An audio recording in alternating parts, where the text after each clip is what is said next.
Okay, so the subject for tonight is air source and ground source, possibly heat pumps to some extent. We're here from the West Bristol Climate Action Group. And Joe, if you're there, Joe's from the Centre for Sustainable Energy in Bristol, and he's going to be our first speaker. Can you unmute yourself, Joe? And oh yeah, thanks yeah. Tim. And do I need to? Shall I share my screen? Is that a good place to start? Yeah. Share your screen. Perfect. I don't know if you can turn your video on as well if it's off. It should be on actually. Okay. Sorry, I'm just gonna. Let me get to you. Okay. Okay. Yeah, right. Okay. Work on that. Thanks. Is that working? Is it showing up? I can see that. Yeah, that's good. Okay, brilliant, perfect. All right, thanks, Tim. So my name's Joe. I work at the Centre for Sustainable Energy here in Bristol. I do retrofit coordination and assessment work for them. So I'm not actually a heat pump installer, but I'm gonna go through some of the. So I'm not going to sort of go through what a heat pump actually is and the sort of technical aspects of that, but I'm going to sort of start off initially with the sort of retrofit context of heat pumps and why it's advisable to sort of work on your building fabric and air tightness before installing a heat pump, and then I'll talk a bit about the grants available for heat pumps at the moment and the upcoming ones as well. Perfect. So yeah, in terms of improving, in terms of what you ideally need to do as part of a retrofit which involves a heat pump. So heat pumps, they run most efficiently when they are functioning at lower flow temperatures. So they produce a sort of constant low level heat rather than a sort of cycling heat which is higher, which you get with a standard sort of gas boiler. So in order to sort of meet the heat demand of the property and actually keep you warm at home whilst running at lower flow temperatures, there are two things that need to be done really to ensure that the heat pump can actually run at these lower flow temperatures, which is desirable. So firstly, reducing the heat demand of the property is a really important factor. So that comes down to insulating the property and making it more airtight, basically. So I'll be running through a few of the considerations there in this presentation. But yeah, reducing heat demand is a really big factor in making sure your heat pump runs efficiently. If the house is poorly insulated and not particularly airtight, the heat pump will have to function at a higher temperature. It'll have to sort of it will struggle to meet that heat demand without sort of increasing the temperature to a point that it's not efficient. So you'll end up with a more costly.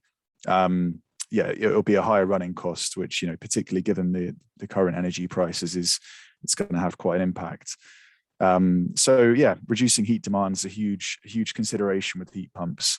The other way of ensuring lower flow temperatures and ensuring you get the heat you need from lower flow temperatures is to increase the surface area for heat distribution. So essentially increasing the emitter size. So heat pumps function best when you've got the largest surface area possible for heat distribution. So underfloor heating is the ideal for it because it has a huge surface area. But in reality, in a lot of homes, that isn't always practical or affordable. So in a lot of cases, people will opt for larger surface area radiators or just additional radiators of a higher surface area. So the risk of jumping into a heat pump install without considering these aspects is that you may end up with a very high running cost for your heat pump. And if you install a heat pump before you reduce the heat demand at a property, you may end up buying an oversized heat pump. So essentially, if you do that if you do the heat demand, if you do the insulation and air tightness work after installing the heat pump, you may have ended up sizing a heat pump which is too large, too high a capacity for the property, which again impacts the efficiency and costs you more in the actual installation cost as well. So this is what I'm talking about when I'm referring to sort of reducing heat demand, really. So these are this is very sort of these are just averages, of the percentage of heat loss through different elements of a building's fabric. So you see there's a lot through uninsulated walls, there's a lot through the roof, 15% through through drafts, and 10% through doors and windows, and 15% through the floor. So addressing these points of heat loss is really crucial. And if it's something simple like loft insulation, topping it up to the recommended level of around 300 millimeters, that's a fairly easy intervention in most cases, which can really sort of make a big difference to the heat pump efficiency. Other things like insulating the cavity wall, installing double glazing, draft proofing doors and windows, and sort of outlets from the house. These are recommended interventions where it's possible, really. Now, I mean, there's no a heat pump can be sized for different. It'll be sized differently for different properties, and I wouldn't say there's any sort of hard and fast rules about what level of insulation you definitely need to have, but it certainly makes sense to do as much as you practically and affordably can to improve the insulation and air tightness of the property before you go ahead with the heat pump installation.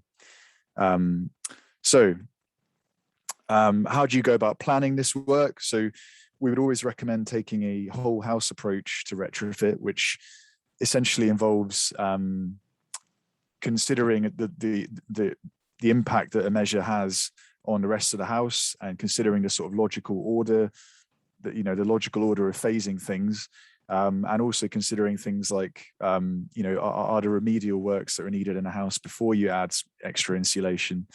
So what you might find if you don't follow this approach is that, for example, if you insulate one area of the house but not others, you can end up with cold bridging issues in the uninsulated areas. And if you improve the insulation without improving the ventilation, you can end up with damp and condensation issues. So these are just examples of how you need to consider that the house runs,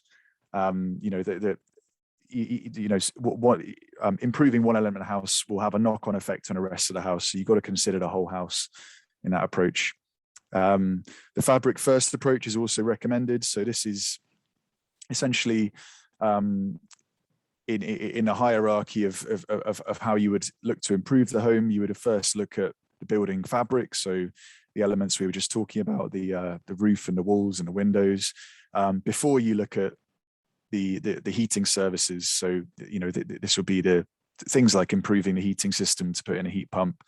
And then finally, you would look at generation. So, this would be renewable energy generation, so from solar PV, for example. So in terms of planning what you're going to do to the property, you can use, try to use any surveys, any information you've got at your disposal. So you might have an EPC, an energy performance certificate. These are a fairly blunt instrument, and we wouldn't recommend using them as your sort of main retrofit plan, but they do give you a good idea of what might be necessary, some of the more obvious measures you could install to improve things. You could look at other more in-depth surveys like retrofit plans and thermal imaging surveys. There's a few images of a thermal imaging survey at the bottom there, and you'll see that it identifies some cold spots which are sometimes quite hard to identify without that thermal imaging camera. So particularly that cavity wall insulation photo, that would be extremely hard to identify without the thermal imaging camera or without drilling into the wall. So yeah, these are all useful tools which are at your disposal for planning this sort of thing. And so, yeah, always consider the building's heritage and the planning restrictions. Heritage buildings do require a different approach in terms of the materials you use. There's a definite emphasis on using more moisture open materials and avoiding certain modern insulant materials, and particularly the impermeable ones are not suitable for old homes.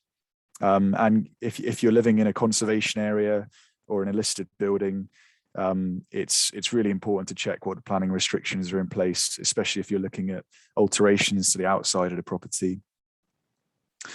So yeah, and the other thing to bear in mind is the phasing of your measures. So I did say earlier that solar PV is best left till last, but if you are doing roofing work, for example, and there's scaffolding up, it could be a good time to put solar PV in. A heat pump does pair very well with solar PV and solar thermal. But say, for example, you don't have the budget to put the solar on at that time, it's worth thinking about your future plans for that.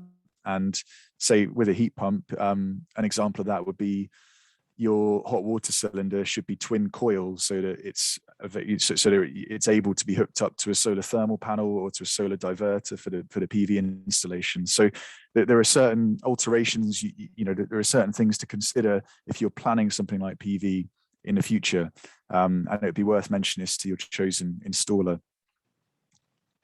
So moving on to the grants. So these ones are the non-means tested grants. So these are available to everyone. There's no income criteria or anything like that at all.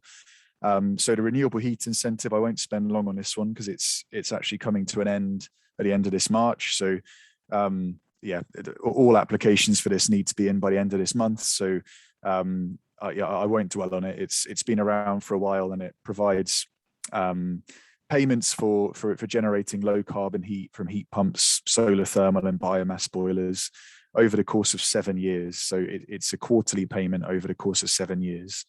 And so this is being replaced by the boiler upgrade scheme, which is starting next month. There's been quite a bit in the press about this recently. So this is going to be, it's looking like it's going to be grants of £5,000 upfront for air source heat pumps and £6,000 for ground source heat pumps.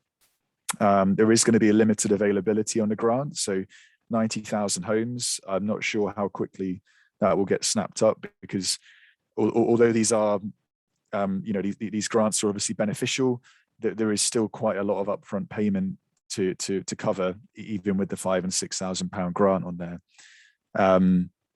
This grant is going to be accessible only through MCS accredited heat pump installers. So MCS is the microgeneration certification scheme, and we would recommend that you always choose a heat pump installer that is MCS accredited, it gives you some assurance of the level of quality that's going to be in place there. There are certain systems that are not eligible, so hybrid systems. So that's a heat pump in combination with a gas boiler or another type of boiler. Air-to-air systems, so these are ones where the heating system the distribution system is through air ducts rather than through a wet system like radiators. And solar thermal is not eligible as it used to be on a renewable heat incentive. Similar to the renewable heat incentive, you do require a valid energy performance certificate. So these last 10 years. So if you've got one within 10 years old, that's going to be fine. But an important caveat is that there needs to be no recommendation for loft or cavity wall insulation on the EPC. So that's basically saying you won't be able to get the grant if there is outstanding insulation work, which is considered they've picked loft and cavity wall because they're fairly low cost and fairly simple ones. So, for example, if you've got stone walls, solid stone, you wouldn't be expected to insulate the stone walls in order to get the boiler upgrade scheme grant. Smart export guarantee. This just relates to generating your own electricity. So most commonly with solar PV. This is essentially replaced the feed-in tariff, which was a very generous grant, which is now this replacement grant is a lot less generous. It's essentially a payment from your electricity supplier for exporting electricity that you generate to the grid. And different suppliers pay different rates for this. But yeah, it's much lower than the feed-in tariff used to be. So it now makes much more sense to use as much solar or as much of the electricity you generate at home. It makes most sense to use as much of it on site as possible. So having a heat pump is really good for that, because the heat pump provides a really consistent, usage of electricity in the house.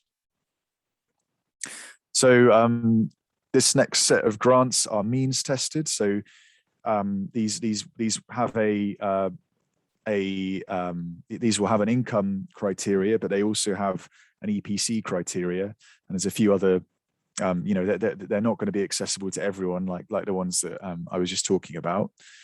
So the first one, which is running at the moment, is the Local Authority Delivery Scheme, the LAD scheme. So this is essentially some funding from the Green Homes grant, which didn't go particularly well, and it got that grant got closed, and some of this money was given to local authorities to deliver their own energy efficiency schemes. So it varies quite a lot across different local authorities in terms of the criteria and in terms of the measures that are offered. Generally, on the ones that we've seen, the income criteria is generally below 30k annually after tax, and there's usually a requirement of having an EPC band of D or lower.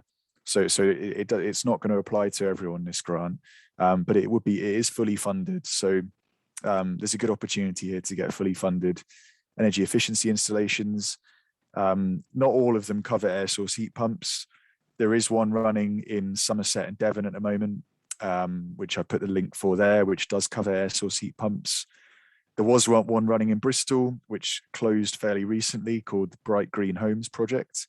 That didn't cover air source heat pumps, but it covered solar PV, floor insulation, cavity wall and loft insulation. So I just say with these, if you fit the criteria, keep an eye out, and you're welcome to give us a call at the Centre for Sustainable Energy to ask about these, because we're a fairly good source of knowledge on grant availability. So if you do want to inquire about LAD schemes, there are going to be further iterations of this, so it's worth keeping an eye out for what's on offer locally.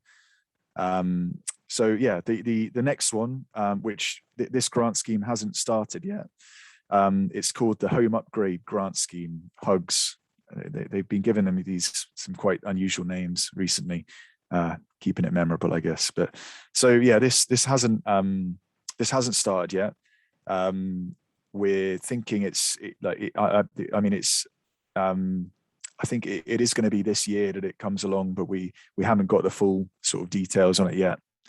But it is definitely going to be for off-gas properties only, which probably isn't going to apply to that many properties within Bristol. But if you do live somewhere more rural where you're not on the gas network, this might be a good one to look at. The eligibility in terms of income, we don't know this yet, but I imagine it may be similar to the LAD's eligibility, which I mentioned before. And the measures are also not confirmed yet, but it's looking likely to include air source heat pumps and also solid wall insulation. So these are two measures which it's been quite difficult to get means tested grants for previously. So this will be quite exciting. It should open up a few doors to improve some rural properties that really have been sort of forgotten by other grant schemes in the past. So yeah, it's going to be a good scheme, I hope. So just in my last few moments here, I just sort of introduce a project that we run at Centre for Sustainable Energy called Futureproof. So this is a retrofit advice project. We have a range of different services to sort of help you plan a retrofit project, and take it through from the beginning through to the sort of referral stage to installers. And yeah, like the services include introductory energy advice, a full survey and sort of coordinator package, and also a sort of site inspection and project management element. And there are discounted surveys currently available in the sort of West of England area. So those are limited availability, but there is quite a big discount at the moment. So yeah, that's the link. The link is just there for the Futureproof website. And if you've got any inquiries about it, you can email that email address at the bottom there as well. I don't know. Have I? How much time have I got left, Tim? Is that 15 minutes? That's about 15 minutes, Joe. Okay, yeah. Alrighty. Well, I'll skip past this slide. It's just a few examples of how it's important to make sure you make the right choices in retrofit, and a few examples where it's been done very badly. And it's quite often with older buildings that this goes wrong. It's usually a bit of a misunderstanding about how a heritage building functions and how moisture functions within a heritage building. And yeah, you can lead to these sort of issues. I mean, the top left one is mainly just to show you an example of a terrible cold bridge which has been left in external wall insulation. So, you know, internally there you'd expect some real condensation and mold problems potentially, because you'd have a cold strip along the house there. So yeah, just an example of that whole house approach that I was talking about earlier. Okay, and I've left some resources here. So yeah, just a few interesting links that might be useful. The responsible retrofit wheels are a really useful tool for planning. And yeah, I will circulate the slides for this afterwards, of course. Thanks very much, Joe. Thank you. That. So we'll be passing on to Chloe in a moment. You could stop screen sharing, Joe. And I'll just say that if you've got a question, please put it in the chat. We do have Max Waddington, who's head of operations for Igloo Energy, who's one of the local installers, quite active in Bristol. He's on the line with us here, and if you have any kind of particularly technical questions, I've asked Max to keep an eye out for those, and he will kind of group them together as it seems appropriate, and we will probably start responding to your chat comments by giving Max an opportunity to do that. But first, let's turn to Chloe, and maybe I need to spotlight you for everybody. Chloe, there we are. Chloe, as I say, is an early adopter of this technology, and she's going to take us through what her experience has been in doing it as part of a retrofit in an older Victorian house in the kind of Hallfield, Bishopston area. Lovely. Thanks very much, Tim. So hi everybody, I'm Chloe. I'm a mum. I live here with my two boys. I'm a theatre producer by training.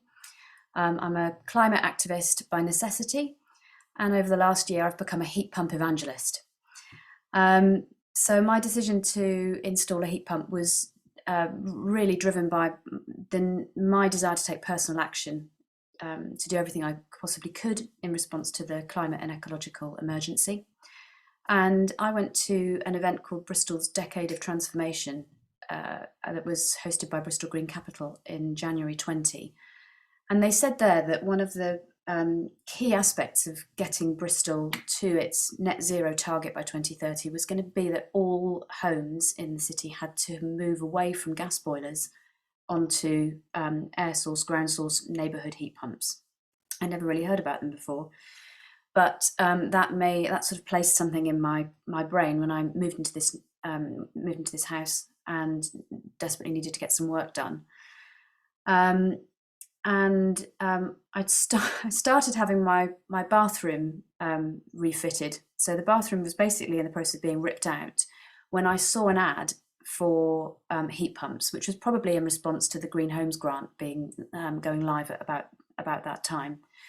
So I made a very fast inquiry through Igloo, whose ad it was that I saw, and they were amazing from the beginning of my the process of being involved with them. They did a Zoom survey of my house within about 2 days. They sent me a huge amount of information based on that Zoom survey and information from my EPC about the kind of costs and the cost of putting the heat pump in, the cost of running the heat pump, the anticipated return from the renewable heat incentive, which obviously was live at the time. And it sort of all rolled really quickly from there, with a few hiatuses over due to the Green Homes grant being an absolute fiasco, and various other things. But basically what Igloo did was they did an assessment of the whole house.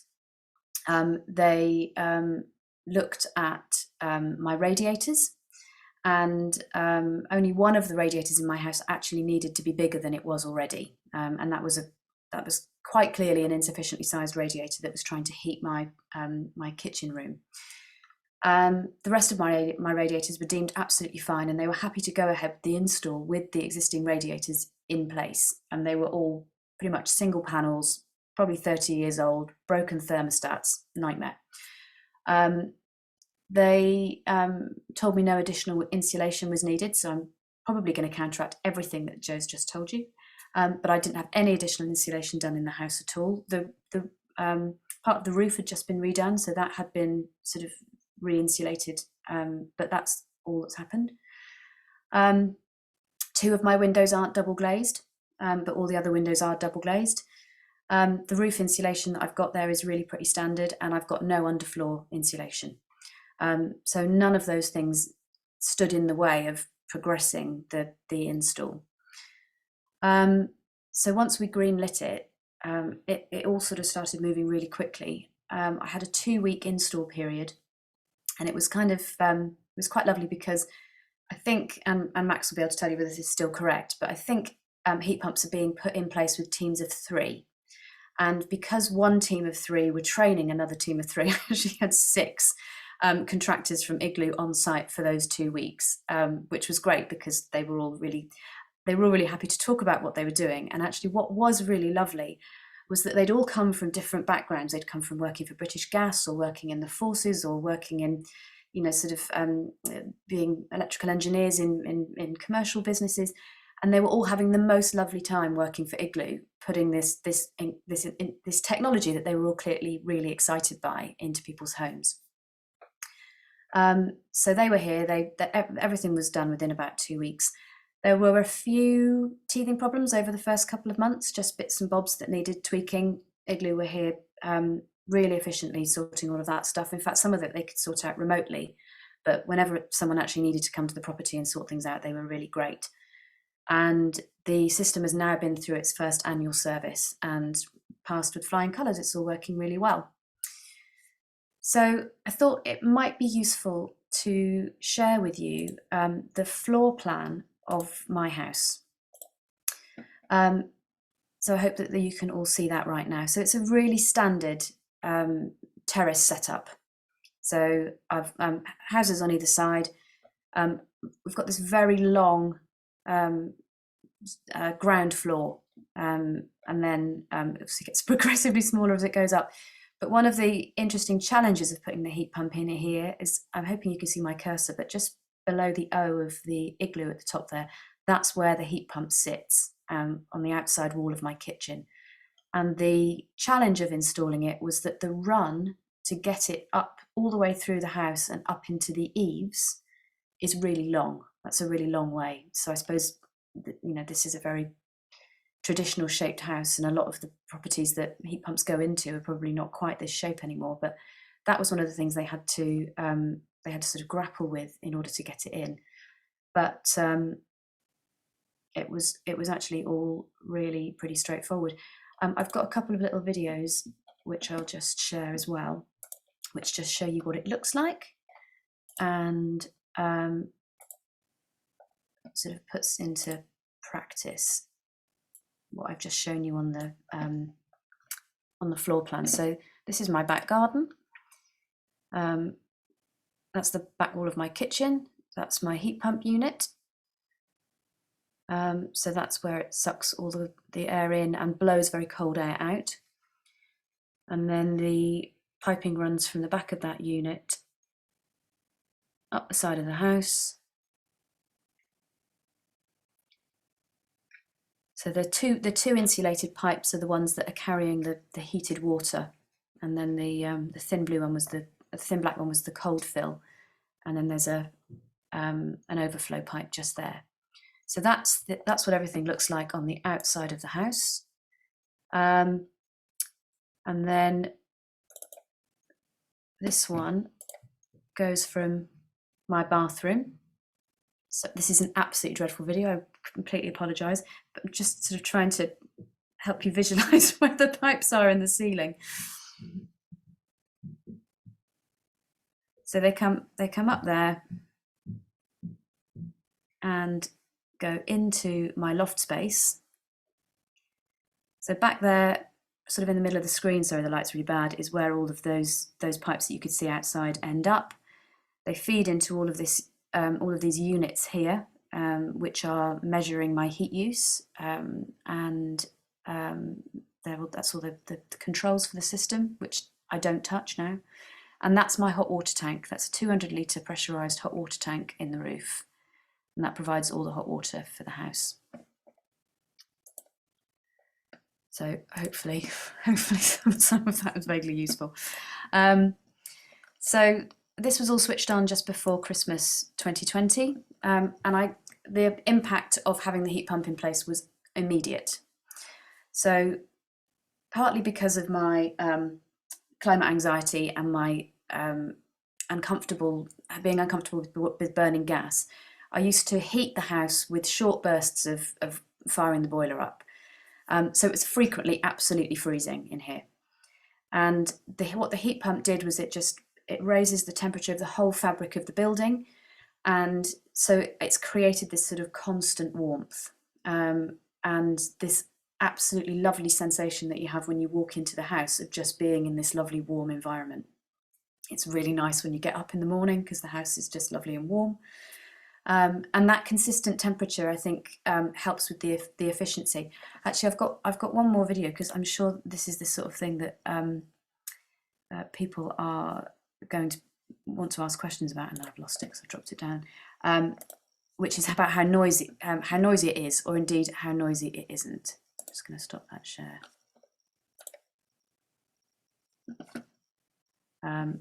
So I try and share this now. Okay.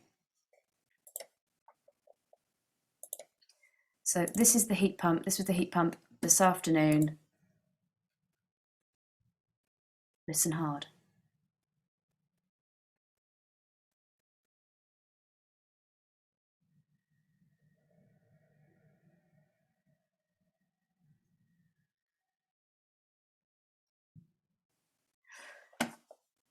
So it's not very noisy.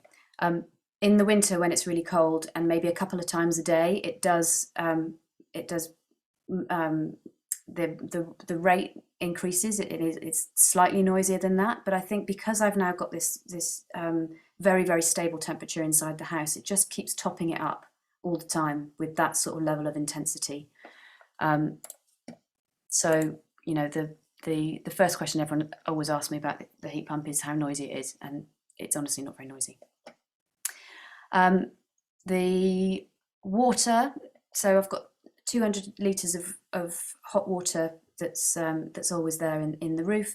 I've never yet run the hot water out, despite the best efforts of my two children in the shower.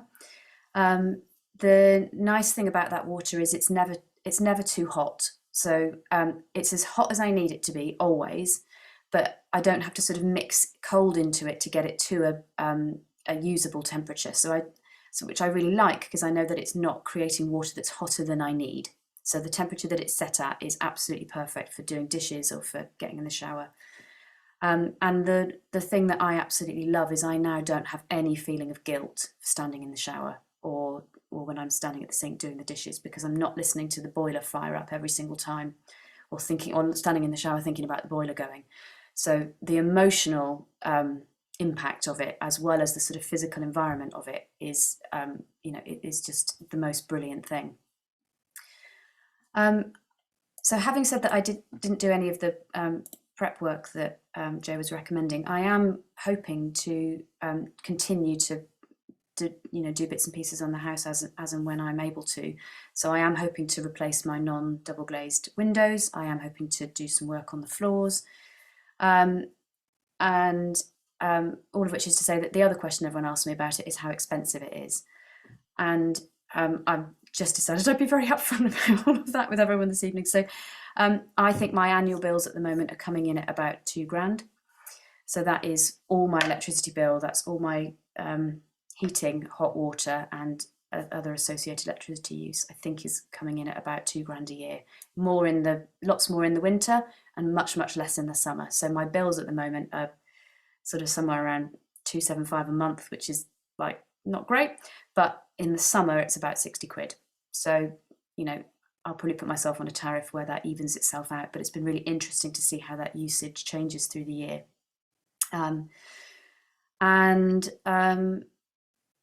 The whole system cost about 15 grand, and that included, in the end, choosing to have all of my radiators replaced so that they were brand new and super efficient and had thermostats, although I don't ever touch the thermostats. So yeah, they're a significant outlay, and I don't know what everyone else's annual bills are at the moment.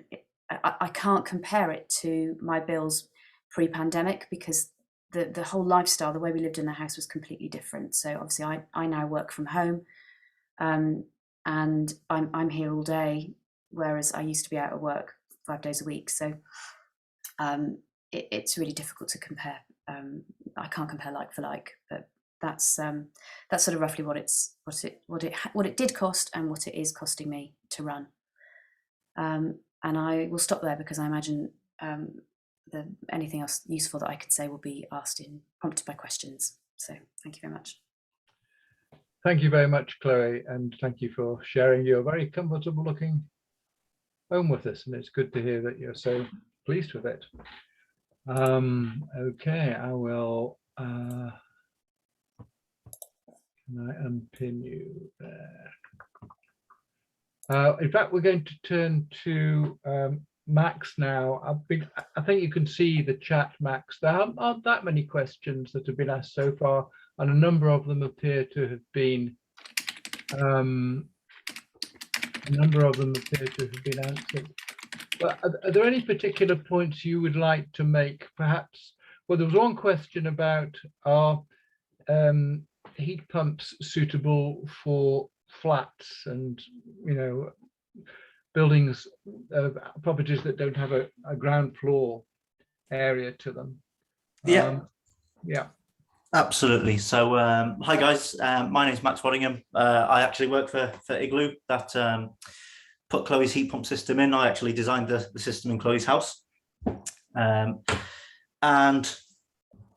just a couple of points to pick up on what Chloe had said there is that everything that Joe was saying, exactly right. You do your insulation measures first and things like that. That's why the EPC, you have to have those measures done. In Chloe's case, the more insulation you put in, the cheaper those running costs, because the colder the heat pump can run. All those kind of effective measures. We've got live monitoring of Chloe's heat pump, and I can see at the moment that it's running at about 359% efficiency for this month, meaning that for every 1 unit of electricity that Chloe's paying for, she's getting 3.59 units of heat into that house. So it kind of squares up with gas, because gas is around 3 to 4 times cheaper than electricity. So like for like, it's about the same place. In terms of some of the questions you guys are asking, heat pumps being too noisy to be on the exterior walls of flats, that's kind of subjective. However, the MCS rules that we have to design to and things like that, again, that Joe touched on there, in order to claim the grants, you have to have your heat pump installed by an MCS accredited installer. And with that comes certain rules that we have to design certain ways. We're only allowed to put heat pumps in certain criteria, buildings and things like that. And one of the checks we have to do is noise levels, not to your own house, because it's your choice to have a heat pump, but it's to any neighbouring houses. So would your having a heat pump installed be a nuisance to any neighbours and things like that? And unfortunately, when you put one on a flat, the neighbouring properties' windows are generally very close to where the heat pump is. And this sound calculation that we have to do, it looks at 3 factors. Basically, it's how many walls are boxing this heat pump in, so it would amplify the noise. In the case of a flat, it would be 1, so not too big a deal. How loud is the heat pump? Generally, the bigger heat pump you need, the louder it would be. And then finally, how close is it to a neighbouring window? That's where we kind of fall down with flats. The other thing is that you need to be the homeowner or have permission from the landlord to do it, which isn't always the case with flats. Depends who owns the building and things like that. But it's not that it couldn't be done. It's just that regulations make it very difficult to be able to squeeze one in. There are ways and means of doing it, but it would take the buy-in from the whole building, really, in that you could put in kind of a miniature heat network. You could use a ground source style heat pump, but then you would each have like a mini heat pump in your house. Not many people offer those. Not many installers take care of those. It's generally like housing associations and the like that would maybe look into those sort of things. Any other questions that have come in? I saw, again, Joe's answered quite a few. Just the question there that, again, you've already answered, Joe, but it came in about how they work well with solar PV and solar thermal. Exactly as you said there, you can get twin coil cylinders, and when heat pumps do hot water, that's probably about the least efficient part of their cycle. The way hot water heating works is that when you're heating a cylinder, the water that is heating that cylinder needs to be about 10 degrees higher than the stored water. So you have to store it at about 50 Celsius. That means the heat pump has to run at about 60 Celsius. So very high for a heat pump for a short period of time to heat that water, but it is a low efficiency time for the heat pump. If you've got solar thermal, the sun is doing the work. There's just a little pump putting in a couple of watts. It's heating up most of that cylinder pretty much all day long, and then the heat pump's just got to top it up a little bit. It's kind of counteracted when the heat pump's doing it on its own, because it's only for short periods. If you use, 20, 30 litres of hot water washing some dishes or something, it will take the heat pump 5 minutes, if that, to heat that back up. But if you're having a couple of baths, someone's had a shower, you've drained a lot of that cylinder, it will take a bit of energy to heat it back up. So you see the efficiency drop when it's going into hot water mode. On that, a really good point as to, again, Chloe pointed out that the bill difference between winter and the summer. The whole nature of air source heat pumps is they take the energy that you put in electrically, but they also take energy effectively from the air that goes through the workings of the heat pump, and that's where it generates the heat from, really. There's more heat in the air when it's warm outside, and there's less heat in the air when it's colder outside. But something else that is a factor at play there is what you've got to do is you've got to match the heat loss from the property in order to keep it warm. It loses X amount of heat, you've got to supply X amount of heat to keep it warm. That's just, the physics of it. But when it's warmer outside, that heat loss is reduced. You lose more heat when it's -2 outside than you do when it's +2 outside. So what that means is the heat pump that you might have set at 50 degrees when it's -2 outside, when it's +5 degrees outside, your heating only needs to be going around at 35 degrees. So it modulates, and that's something called weather compensation. It looks at the outside temperature, it figures out how intensively do I have to run, and it will adjust your flow temperature and your flow rate, and it will come up with efficiencies kind of in all the computer and the brains behind the heat pump. And it does all that automatically. You don't need to worry about that. It's not specific heat pump technology. It's not some kind of new thing. Boilers have been doing it for 10 plus years. It's a tried and tested true thing. It's just something that works very well with heat pumps as well. So we've almost nicked that technology and put it in there, because why reinvent the wheel? I've got some other questions here for you, Max. Yeah, so I'm just having a look there. Jill's asked a couple of questions about controls, smart thermostats. Yeah, okay. So Yeah, controls and TRVs. So the control's always set up. Basically, the heat pump just needs an on and off signal. Exactly as you would see on a boiler. Turn it on, turn it off. The heat pump just needs to know when your house needs heat and when it doesn't. Be it a smart control that you can do through an app, or just a simple twisting thermostat on and off on a wall. The heat pump needs to see the house saying I need heat, and it will turn on. In terms of TRVs, these are kind of a they're a big thing with boilers. You can not use rooms that don't need heat and things like that. With heat pumps, it's a little bit different. Building regulations say that we have to put these in, and we do put these on every install we do. However, the thing with TRVs is the three most important things about heat pumps, and it's kind of a heat pump designer's joke. The three most important things are flow rate, and flow rate. So the more radiators and things you start turning off with TRVs, that reduces the flow rate that the heat pump can operate at, and therefore kind of reduces the efficiency. Another thing to kind of think of there is this room I'm in at the moment, say it's 18 degrees. The room next door to me is 18 degrees. So there's no heat transfer. There's no heat loss between that room there and this room here. If I turn the heating off in this room and suddenly this room drops to 16, 14 degrees, this is a cold area. I'm now losing heat from that room next door into this room through heat loss. So it makes sense in places like if you've got a completely separate room in an annex and things, and you can turn it on and off as and when you like. But for heat pumps, we need to put them in. It's a regulation. But smart TRVs and things like that, we tend to find they actually cause more problems with setup issues than they solve, really. Joe, you might have a completely different view on that to me, but from a purely system designing point of view, I agree. Yeah, it does make sense for sure. Yeah, exactly. So hopefully that answers that question. Let me know if it doesn't, but hopefully that answers there. The other thing to note there about as well with the grants and everything that Joe covered, the RHI, you have to have all of your insulation and everything. It has to be, your EPC has to be within 2 years old. They're scrapping that for the boiler upgrade scheme. It just needs to be current, so 10 years. The latest one. RHI, it needed to be within 2 years.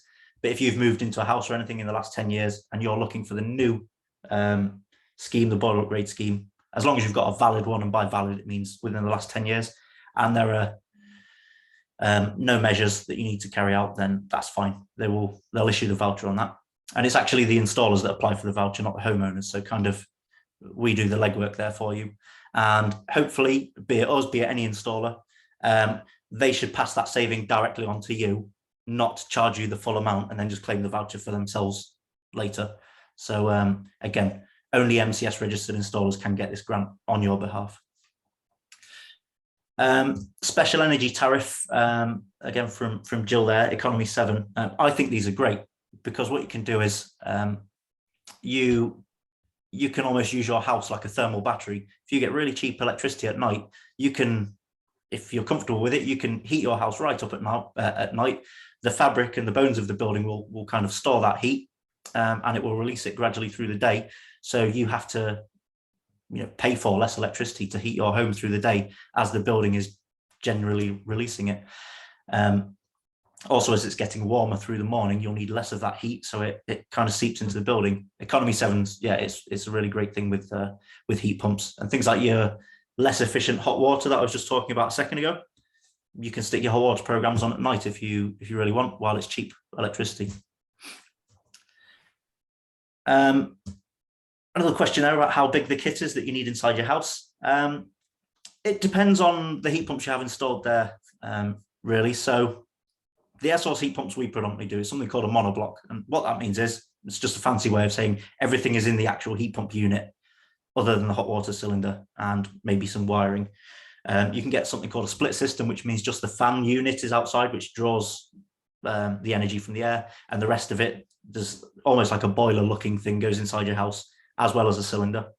We don't deal with those, but some installers might. It's just on personal preference, really. There's a few pros and cons of doing each. But in the house, you would get a hot water cylinder, which, as you've seen at Chloe's house, you can have a horizontal one if you wanted to put it in a loft. You can have a kind of standard vertical one, twin coil one. There's all sorts of variations there. And then, depending on the particular setup, sometimes you would need something called a buffer tank, which is almost like a mini cylinder. That's generally for when it gets cold and if the heat pump needs to defrost or something, it's just got a little store of energy that it can take that from. You'd normally see that with like underfloor systems or something, because there's not a lot of energy in underfloor, believe it or not, because there's such a low water volume, because it's over such a big area. So you could need as little as a cylinder and maybe a couple of pumps and a control. You could need as much as a wiring center, a buffer tank that I just spoke about. But that's really something to discuss with a system designer, and they will either work to get the kit as minimal as possible, or if that's not feasible, find places to put the kit to make it very low impact on your property, like, putting things in the loft if possible, even siting things outside and insulating it that way. It's just really working with the designer to figure that out. Question there on a combi boiler. Would it need to have a hot water storage tank? So if you were going entirely heat pump, yes, is the answer. That you would need if you were getting rid of the combi boiler. The combi boiler, water goes into it, it burns gas, it heats the water, and the water comes out the tap. There's no storage, it's instantaneous. If that wasn't possible, it really isn't possible for a lot of houses to just find space for a water tank. That's where you would see the possibility of maybe something like a hybrid system, where the heat pump could do all of your heating, or the vast majority of your heating, and then that's a great deal better than heating and hot water from a combi boiler. Your boiler could then just do your hot water element, or you can find very small hot water tanks and things like that. Again, there's flexibility and there's solutions to all issues, whether that's direct electric. You see the taps that you kind of turn on and it heats water instantaneously. It just depends which avenue you want to go down, really. But for a strict heating and hot water system, I'd say yes, you would be replacing a combi boiler with a cylinder and a heat pump. And district heating system in these areas, I would have to say I do not have a clue, because I live in Nottingham, nowhere near Bristol. So I couldn't tell you on that one. But we have some great district heating up here. Yeah, I think one of the great advantages of social housing, of course, is that it's much easier to install district heating systems. It's very difficult to imagine how it could be done in such a diverse area, tenure-wise, as the one that Julie's referring to. Yeah, exactly that. There's a question there about the unit being sited at ground level. It doesn't have to be. You can wall mount these things. If you've got space on a flat roof, you can put them there. There's actually somebody at the Centre for Sustainable Energy. Again, I feel like I'm picking on you, Joe, but you may know Josh Thumim, I believe is the name. We just got a heat pump pin for him, I think about 3 weeks ago. He's the R&D director at the CSE. Yeah. We've put his heat pump up on his wall. He's got a different sort of brand of heat pump, but it's the same sort of thing. He's really pleased with it. I spoke to him about it today, actually. He said you guys did a great job. He's really pleased with it. Very good to hear. I think we had to go and move one of his thermostats. I recommended Igloo, and he sent me a picture of it, and I'm just trying to see if I could find it, because it is incredible. There's this great big huge wall, and then there's air source heat pump stuck on the outside of it. I might well really have a picture impressive. Of it. I've just got to remember his Igloo reference number, 635, I think. I should be able to show you a picture of it here, really. Is it 635? No, it isn't. I found the complete wrong house. I could have a look in a moment. I can see if I can find the picture and show you it at the end there. But yeah, we can stick them up. You just get a wall mount, basically, and sit them up on that. Very similar to, if you've seen air conditioning units, exactly the same. Put some feet on it, stick it on the wall. The difference being that the heat pump we put on there is about 180 kilos. So bigger brackets, but doable, definitely. A question there on software modeling for home heating systems and performance.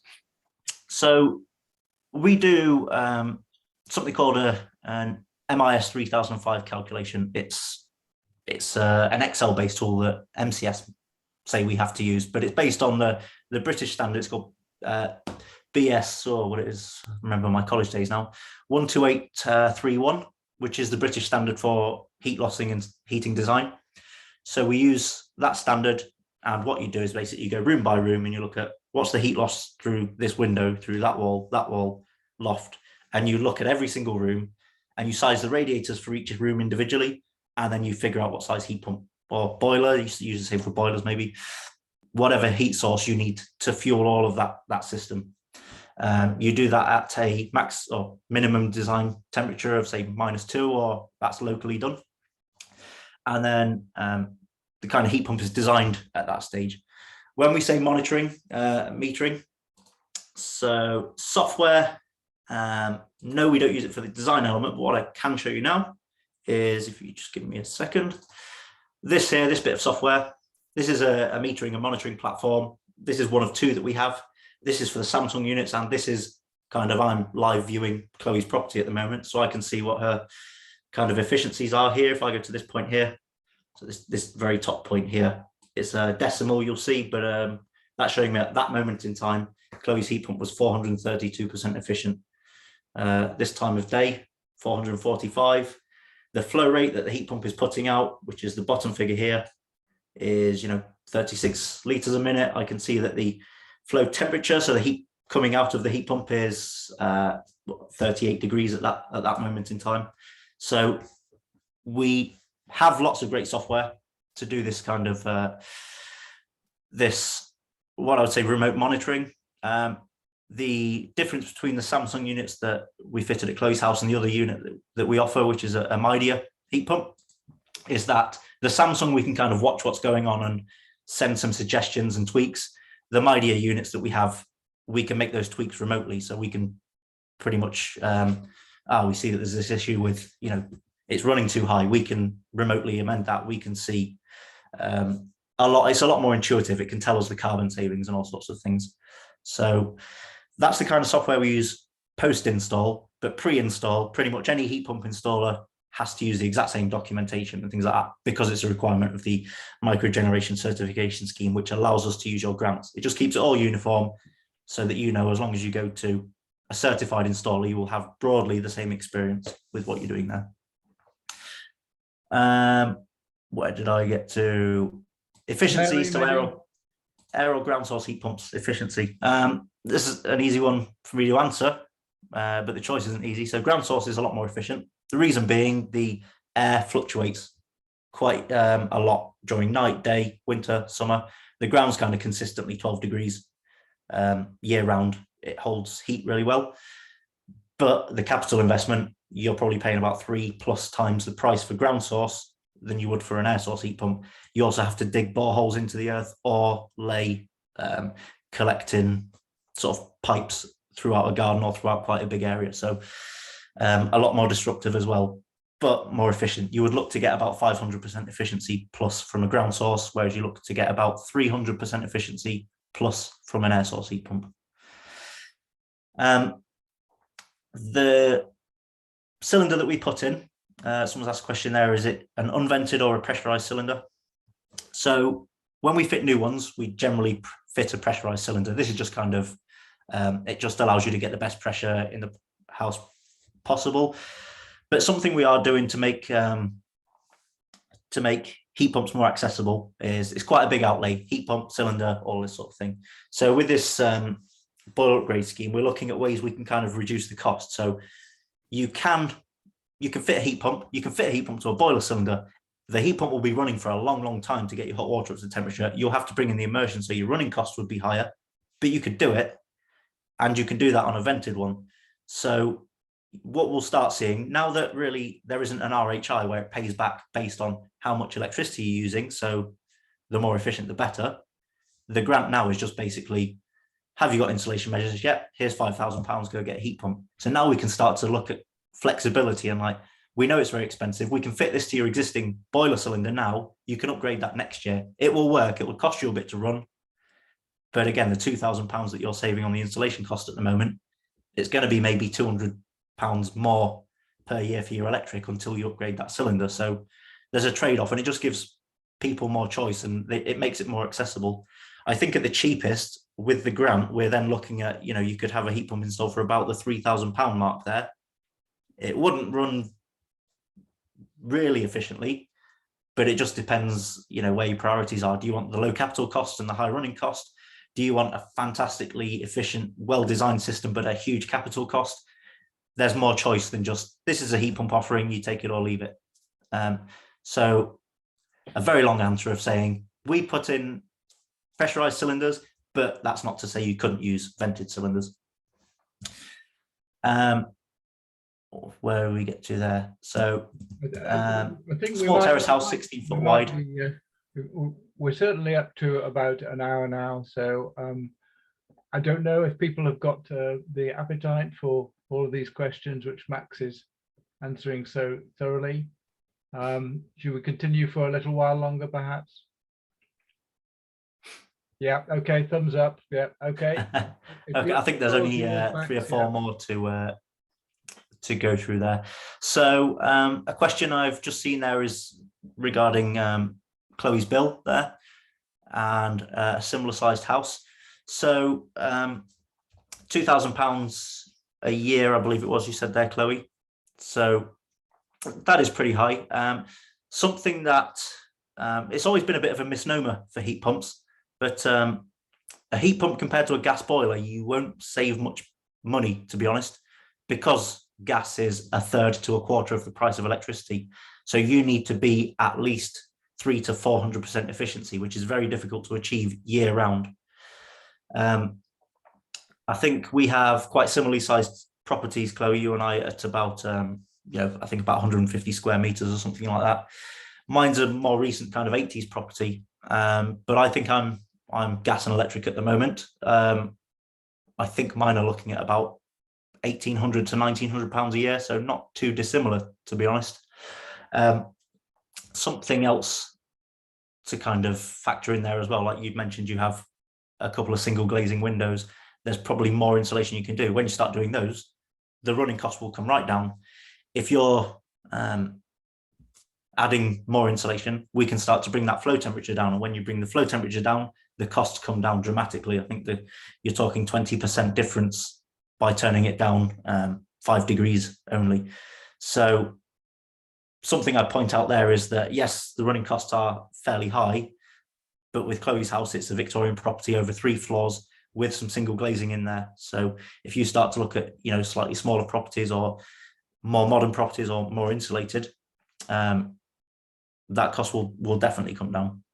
And the fuel source matters massively as well as to what you're comparing it to. If you're going from an oil boiler, which a lot of air source heat pumps generally replace oil boilers, customers save an absolute fortune on that front. It's just gas is so abundant and so cheap that it's very hard to compete and save money just on your running costs alone. That might not be the case for much longer. Might not be, exactly. Max, just to say, I've got a green energy tariff with Ecotricity. So I'm sure I could be buying my electricity more cheaply elsewhere. But for me, the provenance of my electricity is the most important factor. So I probably am paying more than I could be by choice. I would say as well that the smaller the heat pumps get, generally the more efficient they get. So at Chloe's house, we've put in a 12 kilowatt double fan Samsung unit. If we were to have put in, say, an 8 kilowatt or a 6 kilowatt or 4 kilowatt Samsung unit, they would be more efficient. They just don't have the heat input that we need for a property of Chloe's size and build. But if you had a smaller house, you would have a smaller heat pump, therefore the running costs come down. Exactly the same as if you've got a smaller house, you would have a smaller boiler and it would cost you less to heat. It's kind of exactly the same as that there.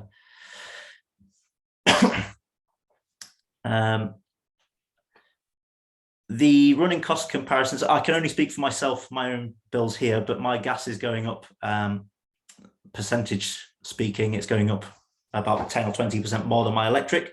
So in a very short few weeks, when I get my heat pump fitted here, I've just got to change some pipe work over. I'll probably be looking to save, actually, going from gas to heat pump. So yeah, it'll be interesting to watch the price changes there. And also the green levies. The reason electricity is so expensive at the moment is all of the green levies, which pay for things like RHI, boiler upgrade scheme, they're charged on electric, not on gas. Whereas you think they would charge the green levies on gas to get off of gas, but that isn't the case. They charge it on electric, hence why electric is so expensive compared. There's a message that's just come in exactly about that. So yes, if the green levies went to gas, all of a sudden the great equalizer, If they're roughly the same, your heat pump is half the price of a gas boiler or better.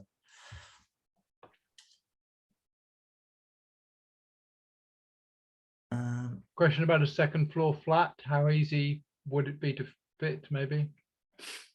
So second floor flat, we spoke about flats earlier and not always being able to fit it. Now, there are some caveats to that. If you had a kind of a garden area that was yours, or you had the rights, or it was agreed that you could use that area and you would pass the sound test, you can just run the pipes up to where this house is. It's a lot more difficult and there's a lot more stringent, but it's certainly something that somebody could look at and say yes or no, we can do this. But you know, without knowing a lot of details about the property, it's very difficult to say what you would need. As long as you pass the sound and you've got the space, it's not impossible, put it that way. Hot water tank going in the loft, it can, absolutely it can. Hot water cylinders now are incredibly efficient in their insulation, in that they lose something, if you put it in cost terms, they lose something like 1 pence of heat per day. Is incredibly small. So even if your loft space wasn't insulated, that's not a problem at all. Your cylinder is insulated, so it holds that heat in. But what about the servicing of a heat pump that's at a second floor flat level? You would just grab a ladder. The guys can work on ladders for like health and safety wise, but they can work on ladders for up to 30 minutes. If you're servicing a heat pump for much longer than 30 minutes, the physical heat pump itself, something's gone wrong with it, at which point we would probably get a tower in place or something. But they're actually fairly simple machines. There's a sealed refrigerant circuit, which you don't open unless it's it's leaked refrigerant or it's broken. So the only things we're checking is, are the voltages across the fans correct? Is the compressor, which is what generates the heat, is that functioning properly? Are we reading the temperature okay? Is the flow and everything like that okay? And then the rest of it really is checking the internals, checking that you know, the pumps are working as they should, all the filters are clear, all the stuff around the system, and then we check the hot water cylinder for correct function. You know, checking with the homeowner that they're happy with everything. So it's mainly about the system as a whole rather than the actual physical heat pump. Okay. And how close to a house, a building, would the heat pump have to be? Could it be at the bottom of a garden, about 15 meters away? Yes. The further away it is from the house, the more expensive it would be.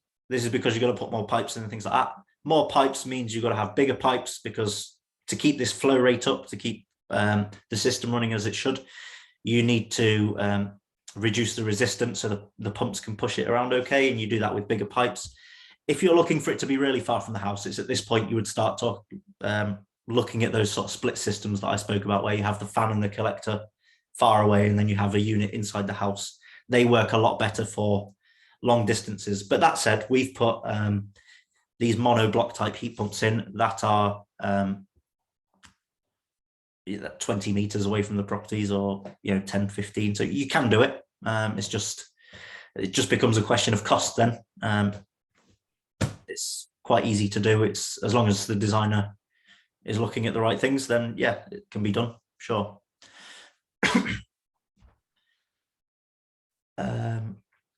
Still got some more questions coming in. Are people happy to continue? I assume we'll be losing those who aren't happy to continue, as long as you're happy, Max. I've got nowhere better to be, so okay, this is, I love my job and I love doing stuff like this, so helping people answer their questions, of course, no problem at all. So a question there about a block of 5 floors of flats. A common system option there is so there's quite a few things that we, in my previous job at Valent, before I did renewables, I was the commercial heating system designer. So I did things like blocks of flats and hospitals and things like that. Where you've got gas solutions, you would generally have one of two things. Each house would have their own boiler, essentially, or you would have kind of a plant room with a couple of boilers, and then they would feed into a big storage tank, and then everyone kind of draws off of a communal heating system. They're quite easily changed to, the likes of ground source heat pumps, that sort of thing. Mainly because you can just change the communal plant part, you change the heat generator. If it's individual houses and you've got your own boilers, it's a lot harder to do with heat pumps. That just, again, it goes back to the fact that you could put one outside on your wall, but you would have to get the sound tests and things like that. Just a point to note, I've just remembered I haven't mentioned this. So passing the sound test failing the sound test isn't a blocker to getting a heat pump. It's just if you fail the sound test, you then have to go and get planning permission.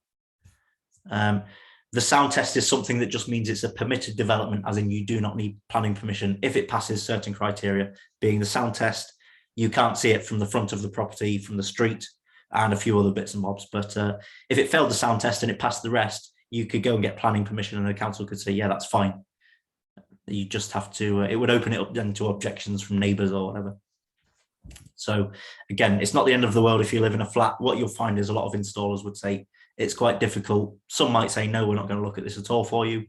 I think, to be honest, I think our company doesn't look at flats at the moment. It's just because we're so limited on installation teams as it is, that it takes a lot of time to get the scaffolding in place, and it's a small area to work on. It's quite difficult to do, but it's not to say it can't be done.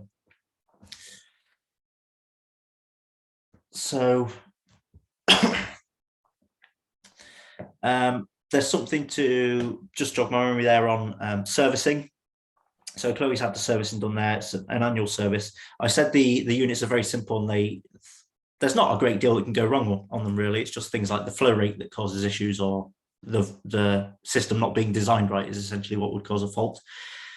But the servicing requirement to have it done annually, that's not from us, that's from the manufacturers. So in Samsung's case, it's a 7-year warranty, but they require an annual service. The Midea heat pumps that we install there are a 10-year warranty, but they require an annual service. Again, I like to compare it with boilers because people know boilers and they're familiar and comfortable with how they work. It's exactly the same with a new boiler would have a 5, 7, 10-year guarantee as long as you have it serviced every year. It's exactly the same for the heat pump. So I've got a question there on the max electrical demand and the power implications and things like that. So the biggest heat pumps I know of that are air source based, their max demand, their max draw is 32 amps. And the way it works is that each house will have a 60, an 80 or a 100 amp fuse. And as long as we're putting the heat pump in and we do electrical readings and things like that and determine that if your house electrical demand plus the heat pump that we're putting in is less than 60 amps, we can fit it, no problem. And then after it's fitted, we just kind of go away to your district network operator, I think it'll be Western Power in Bristol, and just say, hey, we fitted this heat pump, the total demand's less than 60 amps, great. And they just go, okay, thanks for letting us know. If it's higher than 60 amps, but it's below 100 amps, we have to ask them or inform them that we're doing it before we install the heat pump. Again, this all dealt with by your installer, nothing that you have to do. That's just so that the network operator can ensure that there's adequate electrical supply to your street, basically, so we don't go and put heat pumps on every house and crash the grid. Again, they will say yes, or they might say, yes, you can, but we've just got to upgrade the fuse in that house. They're not allowed by law to say no. They have to make the upgrades to make it work, but they do like to throw a spanner in the works now and then. And then the kind of showstopper is that if you've got a massive electrical demand and we're putting a heat pump in, or you need 2 heat pumps because your house demand is so high, and you go above that sort of magic 100 amps, we then have to look at moving you onto a 3-phase electrical setup, which is where it gets difficult, because that can cost £500 to £5,000 depending on what. It's the DNO that does that. That's completely out of your installer's hands. That then becomes an issue with Western Power saying, yeah, we need to close a road, we need to dig up streets, we need to do all this sort of thing to supply you with that. But we've installed, I think, about 84 heat pumps to date since I've been here. And I can remember needing 3-phase on 2. So it's not so often. Those were houses with electrical charging points, electrically heated swimming pools, and a sauna, I think, on the other one. So it's quite rare that you would need that. The max demand on Chloe's system, by the way, is 32 amps for the heat pump, and the whole property was less than 60 amps with that installed.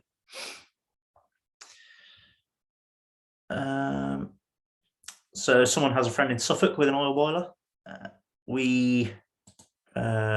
Is interested in a ground source heat pump. We don't offer ground source heat pumps as Igloo as a company. I can certainly recommend products and people and things like that. I can certainly give advice on it and all sorts. But our portfolio, we don't offer ground source heat pumps, mainly because of our target areas. Hopefully, you know, kind of inner city places and things like that. It's very hard to get the borehole permissions and things like that. And it just adds we just want to get really good at what we do, which is air source heat pumps, before looking at diversifying elsewhere. Okay. Hopefully David's happy with the marketing answer I gave there. I think he's there somewhere. I think we are slowly and understandably losing our audience, but thank you for all the questions. Thank you for all the presenters, Bill and Chloe and Max. We didn't answer all the questions, but we're still getting used to it. And I must say for myself, there's far more flexibility in these systems in terms of what you might do or might not do than I realized. So there's plenty to think about there. Thank you for all concerned. I will just once more share this screen with you to remind you who we are. Hopefully you can see that. So remember, if you've enjoyed this, if you wouldn't mind making a small donation, that would be much appreciated. But even if you don't, there's lots more material on our YouTube channel and on our website. So thank you very much for coming, and we look forward to what is the now I'm just trying to remember what our event online is going to be. I think it's going to be plastic recycling. Is it next one? Is that right, Pepper? Yeah, it's on plastic recycling, and with a particular Bristol emphasis. So I hope you can come along to that, and thanks very much for coming tonight. I'm going to stop the recording now. Thank you all. Good night. Yeah, thank you so much. Thanks, everyone. Thanks, Tim.